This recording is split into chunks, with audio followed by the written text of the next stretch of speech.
এটা আমার গাড়ি, ওটা হুড ছিল, হুডটা খুলে রাখছি। ওটা চলে যে খালি ওই আসে, প্যাসেঞ্জার আসে, যাবেন না কিন্তু আমি তো যাবো না। আমি তো যেহেতু লোহা সংগ্রহ করি, স্ক্র্যাপ যেহেতু সংগ্রহ করি, আমি তো কোথাও যাবো না, এই জন্য ওইটা খুলে রাখি। এইভাবে আমি যাওয়া আসা করি। যেখানে আমি দেখবো যেখানে পাওয়া যাবে সেখানে গাড়ি খাড়া করিয়া সেখান থেকে চমুক লাগাইয়া নেওয়ার পরে আবার সামনে যাই।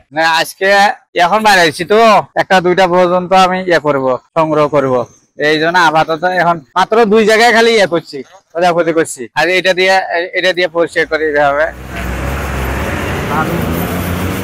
এভাবে আমি এটা চমুক থেকে ফসাই। খালি হাতে দিলে আবার হাতের মধ্যে লোহা ফেরে ঢুকে যাইতে পারে, এই জন্য আবার দিয়ে তারপর কিছুটা বালু ময়লা বা ধুলা ফেলাই দিয়ে তারপর পরিষ্কার করে এই ব্যাগের মধ্যে নিলাম।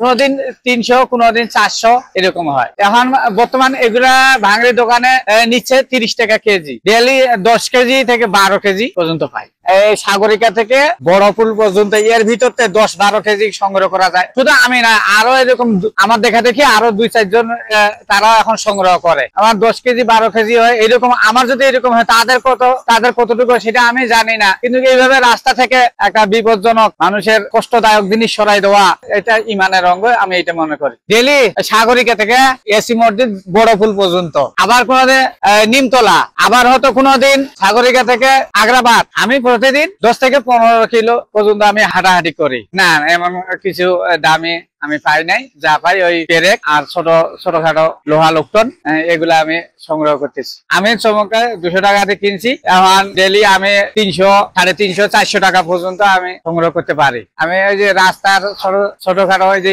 পেরেক, আবার ছোট ছোট পাওয়া যায়, ধারালো কতগুলা লোহা লোকটন পাওয়া যায়, এগুলা আমি সংগ্রহ করি। এগুলা সংগ্রহ করে আমি আপাতত আমার এটা জীবিকা করতেছি। আপাতত আমার এটা জীবিকা হচ্ছে, যেহেতু আমি অন্য কিছু করতাম, ব্যবসা করতাম। এখন এই ঠান্ডার দিনের কারণে আখের রস এখন চলে না, এখন ওইটা বন্ধ করে এখন আমি আপাতত এখন এটা করতেছি। 14-15 দিন হয় আমি এইভাবে আমি জীবিকা করতেছি।